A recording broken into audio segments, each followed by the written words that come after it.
అందరికీ నమస్తే అండి. చూశారు కదండి, ఆ చిత్రాలన్నీ అంతర్వేది లక్ష్మీనరసింహస్వామి వారి ఉత్సవాలకు సంబంధించినవి. మాఘ పౌర్ణమి రోజు చాలా పవిత్రమైన రోజుగా అందరూ అంతర్వేది వెళ్ళి పుణ్యస్నానాలు ఆచరిస్తారు. ఆ రోజున నేను మా కుటుంబంతో వెళ్ళామండి. ఇక్కడ మా ప్రయాణం నర్సాపురం రేవు నుంచి యథావిధిగానే పంటి ద్వారా ఇక్కడి నుంచి అవతల సకినేటి వైపు వెళ్ళి సకినేటిపల్లి నుంచి ద్విచక్ర వాహనం ద్వారా మా ప్రయాణం గోదావరి తూర్పు వైపు గట్టు సమీపం నుంచి సాగిందండి. సుమారు 10 కిలోమీటర్ల పాటు ఈ ప్రయాణం చక్కటి కొబ్బరి తోటల మధ్య గోదావరి తీరంలో సాగింది. ఆ దృశ్యాలన్నీ ఇప్పుడు మీరు చూస్తారండి.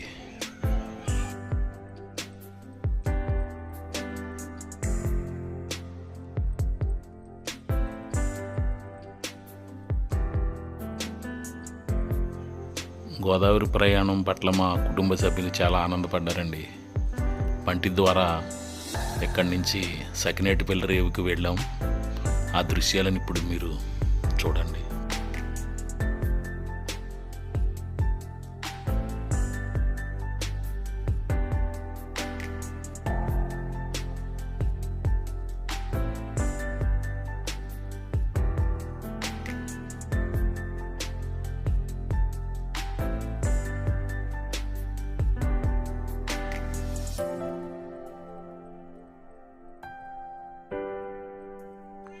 పౌర్ణమి స్నానాలకు వెళ్ళే వారితో చాలా రద్దీగా కనిపించిందండి.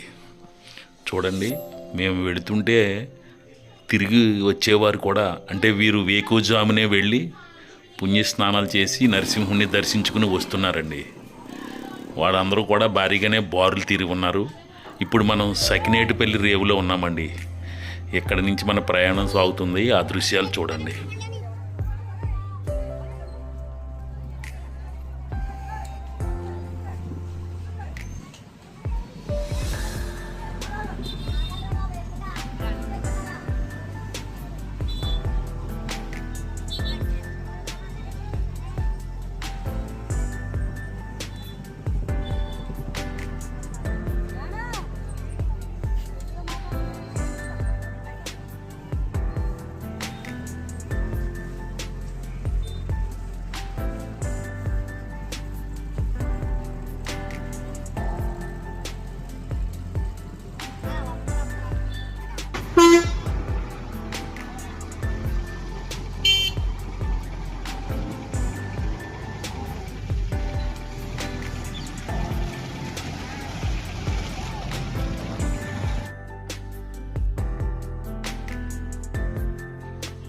ఇప్పుడు మన ప్రయాణం సకినేటిపల్లి ప్రధాన రహదారిలో ఉందండి. అంటే రేవు నుంచి సకినేటిపల్లి వెళ్ళే ప్రధాన రహదారి ఇది. ఈ రహదారిలో కొంత దూరం వెళ్ళిన తర్వాత కుడివైపు నాకు ఒక రోడ్డు వెళుతుంది. ఆ రోడ్డు వెంబడి మనం వెళ్తాం. అలాగే సకినేటిపల్లి నుంచి కూడా పూర్తి స్థాయి రహదారి సౌకర్యం ఉంది. బస్సులన్నీ అటు వెళ్తాయి, కొన్ని ఇటు వాహనాలు వెళుతూ ఉంటాయి. చూడండి, ఇది కోనసీమ జిల్లా కావటం వల్ల చూసారా, అంతా కొబ్బరి చెట్లే. ఇది మనం వెళ్ళే రహదారి. ఇప్పుడు ఆ రోడ్లో వెళుతున్నాం. చూడండి, రహదారికి ఇరువైపులా ఎంత బాగుందో చూడండి. పచ్చని కొబ్బరి చెట్ల మధ్య ఇటువంటి రహదారిలో ప్రయాణం ఓ ఆహ్లాదకరమండి. ఈ ప్రయాణం చేస్తూనే ఎంతో ఎంజాయ్ చేయవచ్చు. చూడండి ఎంత పచ్చగా ఉందో.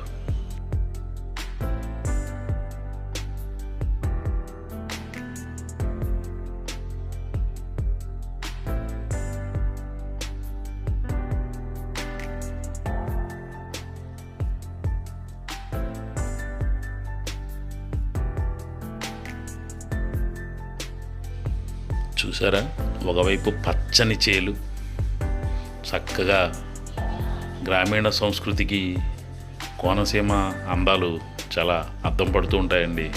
ఒకవైపు కాలువ, మరోవైపు గోదావరి, మధ్యలో లంక మధ్యలో చక్కటి రహదారి. ఈ రహదారి కొంత దూరం వెళ్ళిన తర్వాత ఓ 3 కిలోమీటర్ల పాటు కంకర రోడ్డుగా ఉందండి.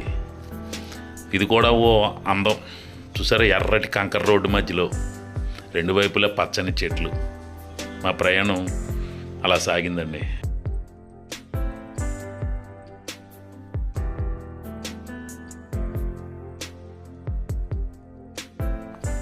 అలా 3 కిలోమీటర్ల కంకర రహదారి ఇక్కడితో పూర్తయిందండి. ఇది సకినేటిపల్లి మించి వచ్చే బస్సు రహదారి అనమాట. ఇక గోదావరి ఇంకా కుడివైపున కనిపించే ప్రాంతం అంతా గోదావరే. గోదావరి లంకల్లో ఆక్వా చెరువులు, ఇటువైపు పచ్చని చేలు. ఇదొక గొప్ప ప్రయాణం అండి. మీరు ఎవరైనా ప్రయాణం చేస్తే ఈ రూట్లో వెళితే చాలా అందంగా ఉంటుంది తీర ప్రాంతం అంతా. ఓ పక్క చెరువులు, ఓ పక్క లంకలు, అందులో కలిసి అనేక మురుగు కాలువలు.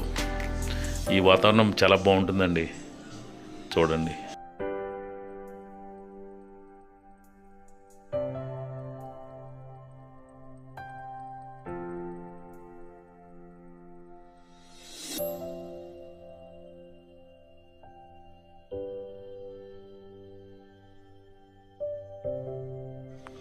ఇలా గోదావరి సమీప గట్టు వెంబడి మా ప్రయాణం 10 కిలోమీటర్లు సాగిందండి. అదిగో అంతర్వేది లక్ష్మీ నరసింహస్వామి వారి ఆలయ సమీపానికి చేరుకున్నాం.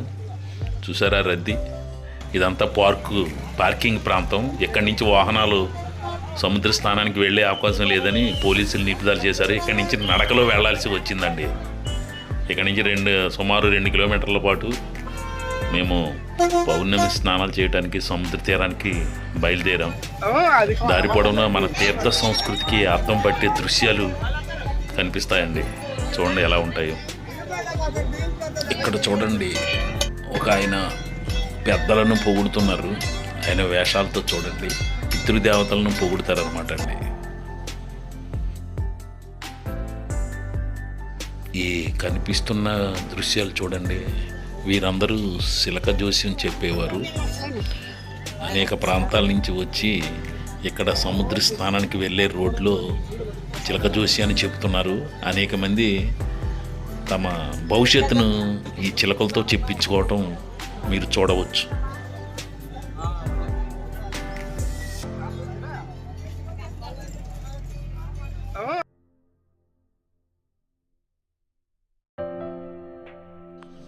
చూసారండి భక్తుల రద్దీ. పౌర్ణమి స్నానాలకు వెళ్ళేవారు వెళుతుంటే వచ్చేవారు వస్తున్నారు, తిరుగుముఖం పడుతున్నారు, కొత్తగా పెడుతున్నారు. ఈరోజు చాలా పవిత్రమైంది, మాఘ పౌర్ణిమ. అందుకోసమే చాలామంది అంతర్వేదిని నరసింహుని దర్శించుకుని పుణ్యస్నానాలు ఆచరిస్తారండి.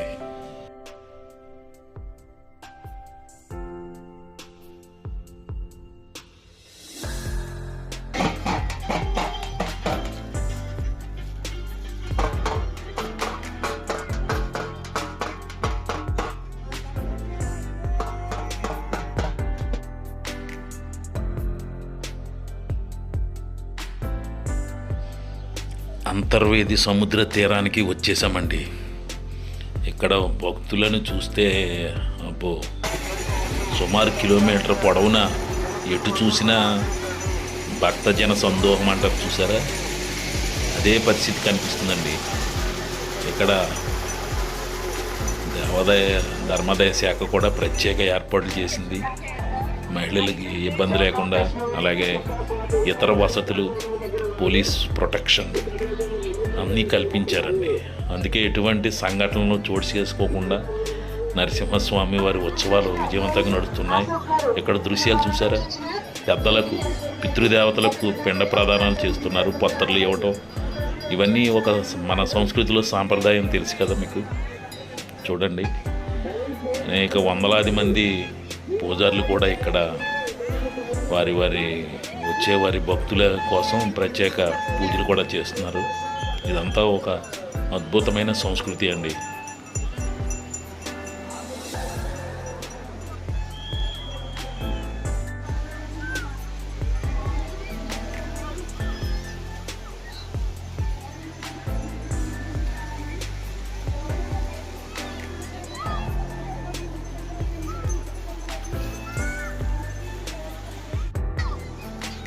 సముద్ర స్నానం ఇష్టపడని వారు ఎవరుంటారండి. అందుకే చూసారా, ఇక్కడికి వచ్చిన భక్తులు అందరూ ఎంతో ఉత్సాహంగా చాలా ఆనందంగా సముద్ర స్నానాలు చేస్తున్నారు చూడండి. సముద్రం లోపలికి వెళ్లకుండా ఇక్కడ బ్యారికేడ్లు ఏర్పాటు చేశారు. అయినప్పటికీ ఉత్సాహవంతులైన యువత మాత్రం బ్యారికేడ్ దాటి స్నానం చేస్తుంది. అంటే అది మరీ ప్రమాదకరమైన ప్రాంతం కాదులేండి. అందువల్ల అందరూ ఉత్సాహంగా స్నానాల్లో మునిగి తేలుతున్నారు. ఆ దృశ్యాలు చూడండి.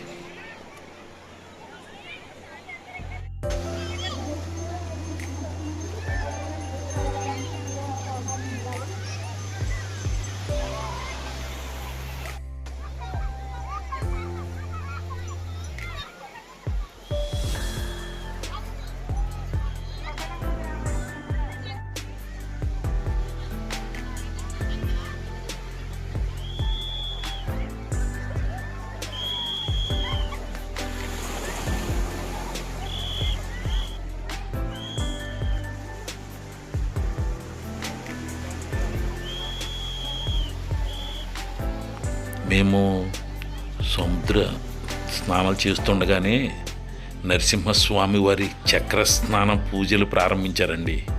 పల్లకీపై స్వామివారిని సముద్ర తీరానికి తీసుకువచ్చి భక్తులు ఆ సమక్షంలోనే చక్ర స్నానం చేయించారు. చూడండి స్వామివారి ఉత్సవ విగ్రహం. దీనిని వేల మంది భక్తులు తిలకించారండి.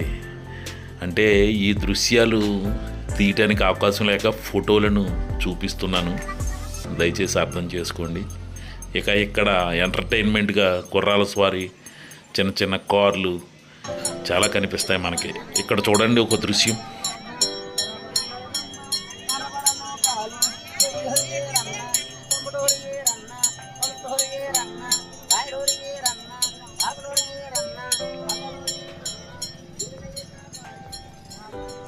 ఇప్పుడు మీరు చూసింది జంగమ దేవరని. జంగమ దేవరతో మన పితృదేవతలను, మన వంశీకులను పొగిడించుకోవడం అనేది మన సంస్కృతిలో ఒక భాగం. చాలా అరుదైపోయిన దృశ్యాలన్నీ ఇక్కడ మనకు కనిపిస్తున్నాయి చూడండి.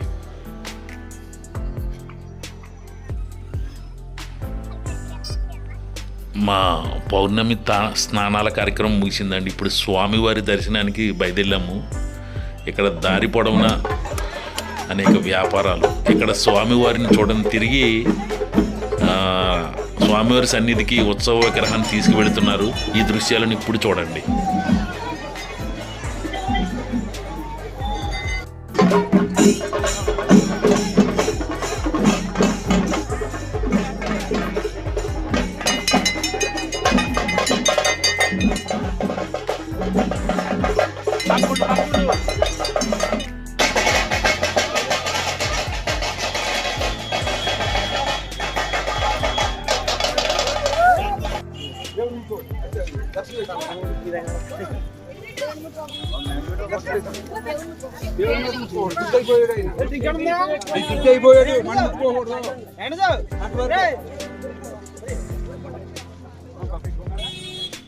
ఈ ఊరేగింపులో కేరళ నుంచి వచ్చిన ప్రత్యేక డప్పుల బృందం వారు చాలా ఆకర్షణీయంగా నిలిచారు.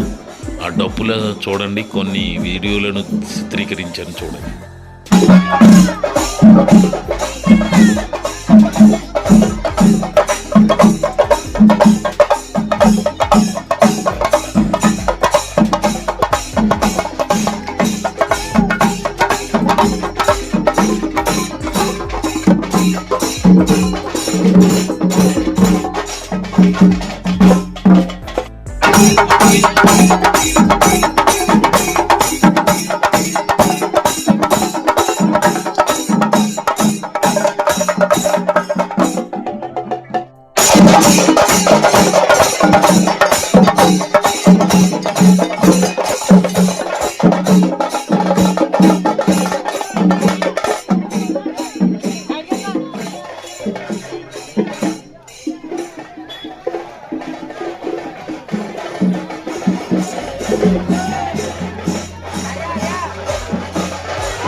సముద్ర స్నానం చేసిన తరువాత దేవస్థానకు చేరుకునే లోపల అనేక గుళ్ళు ఉన్నాయండి. రామాలయం, ఆంజనేయ స్వామి, గ్రామ దేవతల ఆలయాలు ఇవన్నీ చూసుకుంటూ భక్తులు స్వామివారి దర్శనానికి వెళుతుంటారన్నమాట అండి.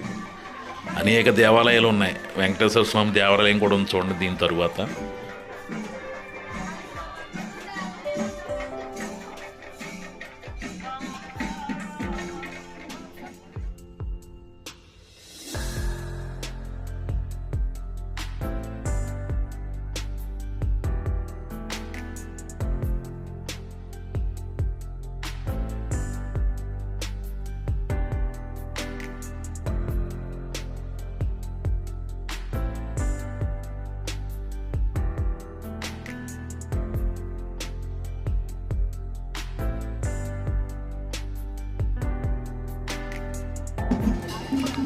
మల్లికాసుల వారని వీరిని అంటారండి. ఇలా మహిళలు అమ్మవారి విగ్రహాలను పెట్టుకుని తిరుగుతూ ఉంటారు.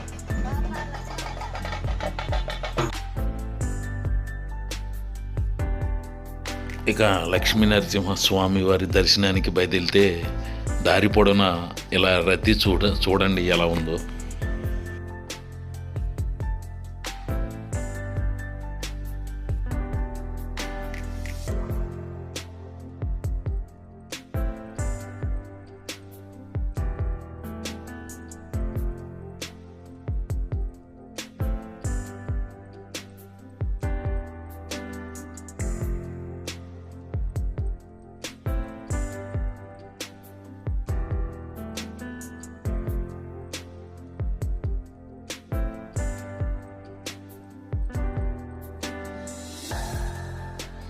ఇప్పుడు లక్ష్మీ నరసింహస్వామి వారి ఆలయ వ్యూ ఇలా ఉంటుందన్నమాట అండి. ఉత్సవం రోజుల్లో మాత్రం పూర్తిగా అలంకరిస్తారు కాబట్టి చుట్టూ మనకి ఆలయం అంతా ఇలా పందిళ్లతో మూసివేసి ఉంటుంది. ఇప్పుడు దర్శనానికి వేల మంది బారులు తీరి ఉన్నారండి. మేము కూడా వారితో పాటు దర్శనంలో నిలబడ్డాం. ఇక్కడి నుంచి దర్శనానికి సుమారు 1.5 గంటల సమయం తీసుకుందండి.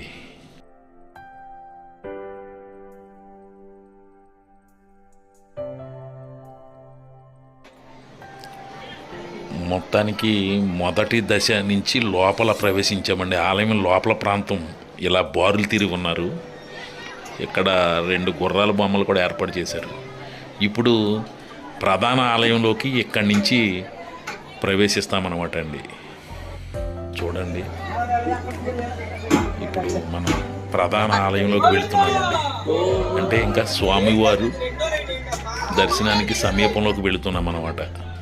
ఇదండి స్వామివారి ఆలయం సమీపంలోకి వచ్చాం. అంటే ఇక్కడి నుంచి వీడియోలు తీయకుండా అక్కడ నిబంధనలు ఉన్నాయండి. అందుకే వీడియో తీయకుండా స్వామివారి ఫోటోలను వాడామండి. ఇది లక్ష్మీ నరసింహ స్వామివారి ఉత్సవాల వేళ ఇలా ఉన్నారండి.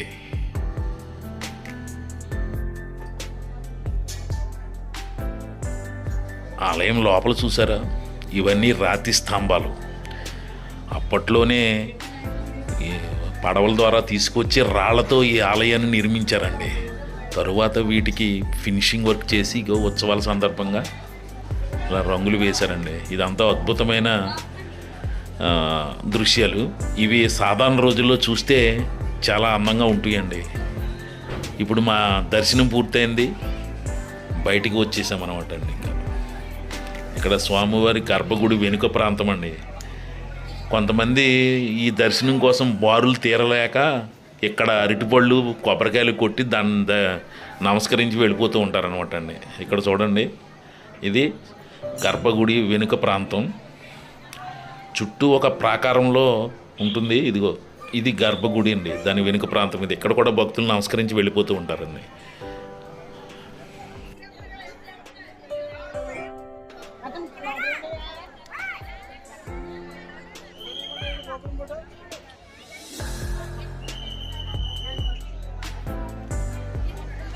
చూశారు కదండి, అంతర్వేది లక్ష్మీ నరసింహ స్వామి వారి దర్శనం పూర్తయింది. అలా బయటికి వెళ్ళే మార్గం ద్వారా మేము బయటికి వచ్చేసామండి. ఈ ద్వారం తరువాత కూడా ఆలయ ప్రాంతమే. ఇక్కడ కూడా చాలా దుకాణాలు, అలాగే ఇక్కడ స్వామివారి లడ్డూ ప్రసాదాలను కూడా ఈ ఎడం వైపుని విక్రయిస్తున్నారు. అక్కడ కూడా భక్తులు బారులు తీరి స్వామివారి ప్రసాదాన్ని కొనుగోలు చేస్తున్నారు. చూడండి.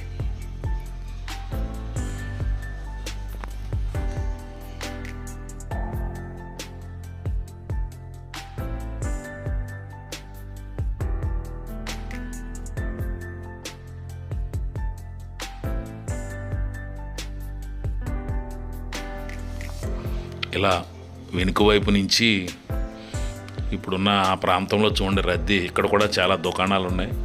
భక్తులు తమకు కావలసిన వాటిని కొనుగోలు చేసుకుంటున్నారు. ఇక్కడ నిత్య అన్నదాన కౌంటర్ కూడా ఏర్పాటు చేశారు. చూడండి, భక్తుల కిటకిట అంటే ఇదే. దర్శనం చేసుకున్న వారందరూ ఇప్పుడు చివరి ప్రధాన గాలిగోపురం నుంచి బయటికి ఒక్కొక్కరు వచ్చేస్తున్నారు. ఇలా నేను కూడా మా కుటుంబంతో కలిసి ఆలయం వెలుపలకు వెళ్ళిపోతున్నామండి.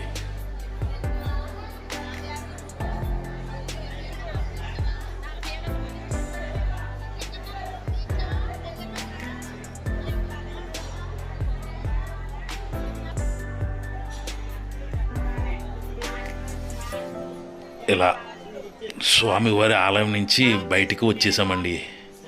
ఇక్కడ కూడా భక్తులకు చూసారా, నెమలి పించాలతో కొంతమంది వారిని ఆశీర్వదిస్తున్నారు. ఇదొక సంస్కృతి, ఇదొక తీర్థ సంస్కృతి అండి. చూడండి, దారి పొడవునా వెనుక వైపున ఇలాగే ఉంది దృశ్యాలు. ఒకసారి చివరి గాలిగోపురాన్ని చూడండి. రంగురంగులతో ముస్తాబు చేసిన ఈ ఉత్సవం. ఇక మా ఉత్సవం ముగిసిందండి. వెళుతూ దారిలో అన్న సమారాధనలో భోజనం చేసి ఇంటికి వెళ్ళాము. ఇక్కడ ఆలయం సమీపంలో అనేక ధర్మ సంస్థలు నిత్యాన్నదానాన్ని పెడుతున్నాయండి. నిజంగా కొన్ని వేల మందికి ఉచిత భోజనాలే. ఇక్కడ కొన్ని వందల సంవత్సరాలుగా ఈ సంస్కృతి జరుగుతుంది.